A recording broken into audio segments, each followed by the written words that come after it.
और पास वाले गांव में एक दर्जी रहता था। इसके 3 लड़के थे। दर्जी बहुत ही गरीब था। दर्जी के पास सिर्फ एक ही बकरी थी। तीनों लड़के इसी बकरी का दूध पीकर किसी तरह अपनी ज़िंदगी का गुजारा करते थे। वो बारी बारी इस बकरी को जंगल चराने के लिए ले जाया करते थे। कुछ अरसा ऐसे ही गुजर गया। जब बकरी का दूध कम पड़ने लगा तो जो बड़ा बेटा था उसने बाहर कमाने का सोचा।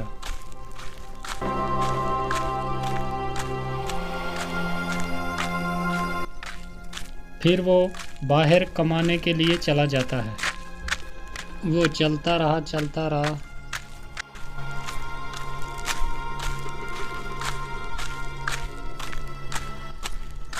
फिर उसे चलते चलते रास्ते में एक व्यापारी मिला। व्यापारी ने लड़के से पूछा, अरे भाई ज़रा सुनो तो, कहाँ जा रहे हो तुम? मैं कहीं कामकाज ढूंढने जा रहा हूँ। हमारे घर के हालात कुछ अच्छे नहीं हैं। हम 3 भाई हैं और हमारे घर में सिर्फ एक ही बकरी है जिसका दूध पीकर हम जवान हुए, और आगे ज़िंदगी का गुजारा करने के लिए हमारे पास कुछ भी नहीं है। इसलिए उन तीनों में से बड़ा भाई मैं ही हूँ उनका, तो मैं कहीं कमाने जा रहा हूँ। अरे अरे अरे, आपकी तो बहुत दुखी कहानी है। भाई देखो, मेरे पास काम है। मैं एक व्यापारी हूँ और खरीदो फरोख्त का काम करता हूँ। सामान खरीदता हूँ और बेचता हूँ। क्या मेरे पास नौकरी करोगे तुम? हाँ हाँ, क्यों नहीं। मुझे तो काम ही करना है। अगर आप मुझे काम पे रख लें तो इससे मुझे और अच्छा क्या चाहिए। ठीक है, तो आओ मेरे साथ चलो। ये बोलकर व्यापारी उसे अपने साथ लेकर चला गया। व्यापारी ने लड़के को अच्छे तरीके से खरीदने और बेचने का काम सिखा दिया। लड़का अपना काम बहुत ही बड़ी ईमानदारी के साथ, मेहनत के साथ करता। थोड़े दिनों में व्यापारी के काम को बहुत आगे बढ़ाकर ले गया और व्यापारी बहुत खुश हुआ उस पे। उसकी मेहनत को देखकर उस पे बहुत खुश हुआ और व्यापारी पहले से भी बहुत बड़ा अमीर हो गया। जब काम करते करते कई बरस गुजर गए तो एक दिन लड़के ने व्यापारी से कहा, मालिक मुझे छुट्टी चाहिए कुछ दिन के लिए। मैं अपने घर जाना चाहता हूँ। काफ़ी अरसा गुजर गया है आपके पास काम करते करते, तो मैं सोचता हूँ कि एक बार उनसे मिलकर आ जाऊँ। हाँ हाँ ठीक है, कल तुम्हें छुट्टी मिल जाएगी। तुम कल सुबह चले जाना, ठीक है। और हाँ एक बात, तुम्हारी ईमानदारी के बदले मैं तुम्हें एक अजीब व गरीब गधा देता हूँ। ये गधा अपने साथ ले जाओ। इस गधे की खूबी ये है कि जब तुम इसके मुंह पर थैली बांध कर कहोगे उगल, तो ये सोना चांदी फौरन उगलेगा। चाहे थैली कितनी बड़ी क्यों ना हो, फौरन भर जाएगी। इससे तुम्हारा और तुम्हारे परिवार का अच्छे से गुजारा हो जाएगा। अरे मालिक धन्यवाद, आपने इतनी अच्छी चीज़ मुझे दी। तो अच्छा मैं चलता हूँ। लड़का गधे को लेकर खुशी खुशी घर रवाना हो गया। चलते चलते रात हो गई। लड़का एक जगह रुक गया और इधर उधर देखने लगा तो उसे एक मकान नज़र आया और उसने सोचा कि रात यहाँ ही रुक जाता हूँ, सुबह चला जाऊँगा। लड़का जब इस घर में गया तो वहाँ एक आदमी रहता था और उससे कहा, भाई साहब मुझे रात काटनी है, क्या मैं रात रुक सकता हूँ आपके पास? हाँ हाँ भाई, क्यों नहीं, ये मुसाफिर खाना ही है। आने जाने वाले लोग जो भी होते हैं रात इधर ही रुकते हैं। आप भी रुक सकते हो, कोई दिक्कत नहीं। अच्छा तो फिर भाई मेरे लिए अच्छा अच्छा खाना लेकर आओ। जो आपके पास सबसे अच्छा खाना है वो लेकर आओ मेरे लिए। लड़के ने अच्छे अच्छे पकवान मंगवाए, अच्छे अच्छे खाने जो उसके पास थे। ठीक है, तुम इधर आराम करो, मैं तुम्हारे लिए खाना लेकर आता हूँ। अरे ये लो, तुम्हारे लिए खाना आ गया। अब खाना खाओ और आराम के साथ सो जाओ। खाना खाने के बाद उस लड़के ने कुछ सोने के टुकड़े उस आदमी को दे दिए और वो बड़ा खुश हुआ और सोचने लगा कि ये सोने के टुकड़े इसके पास कहाँ से आए। हो ना हो, लेकिन इस गधे में कोई खूबी ज़रूर है। ये सोचकर वो आदमी जागता रहा। जब लड़का सो गया, उस आदमी ने वो गधा चुरा लिया और उसकी जगह दूसरा गधा आनकर बांध दिया। लड़का सुबह उठा और उसने गधा साथ लिया और चल दिया। लड़के को कोई पता नहीं था कि उसका असली गधा जो अपना था वो चोरी हो गया। जब वो खुशी खुशी घर पहुंचा तो उसे देखकर उसका बाप और भाई जमा हो गए और खुशी खुशी बातें करने लगे। फिर बाप ने बेटे से कहा, बेटा परदेश में क्या क्या सीखा?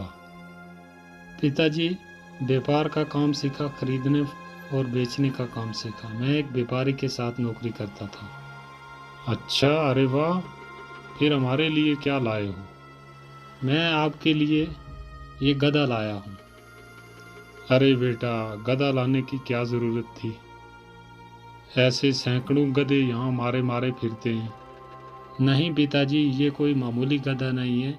इसमें बहुत ही एक खूब बात है। वो क्या खास बात है बेटा, ज़रा हमें भी तो बताओ। पिताजी, इसमें खास खूबी ये है कि इस गधे के मुंह पर अगर एक थैली बांध दो तो इसको बोलो उगल, तो ये फौरन सोना चांदी उगलता है। और थैली कितनी बड़ी हो फौरन भर जाती है। तो ये एक जादुई गधा है। जब ये बात बेटे ने बोली तो बाप उसकी तरफ बड़ा शक की नज़रों से देखता रहा और सोचता रहा कि ये क्या बोल रहा है, क्या ये सच हो सकता है। आखिरकार लड़के ने अपने बाप का शक दूर करने के लिए अपने भाइयों को पास खड़े बुलाया और लड़के ने उस गधे के मुंह पर थैली बांध दी और कहा उगल। लेकिन गधा जहाँ का तहाँ वहीं खड़ा रहा। लड़के ने कई बार बार कहा कि उगल, लेकिन नतीजा कुछ भी ना निकला। थैली जैसे ही खाली थी वैसे की वैसे ही रही और गधा चुपचाप खड़ा रहा। और लड़के की समझ में आ गई बात कि जहाँ मैं रात ठहरा था उस आदमी ने ज़रूर उस गधे मेरे को चोरी कर लिया और उसके बदले मुझे ये दूसरा गधा दे दिया। और लड़का बाप के और भाइयों के सामने बहुत शर्मिंदा हुआ। फिर लड़के ने अपने बाप को और भाइयों को अपना सारा किस्सा सुनाया, जैसे वहाँ से चला था, व्यापारी ने उसे क्या बोल कर दिया और वहाँ उसने अपनी आँखों से भी देखा था।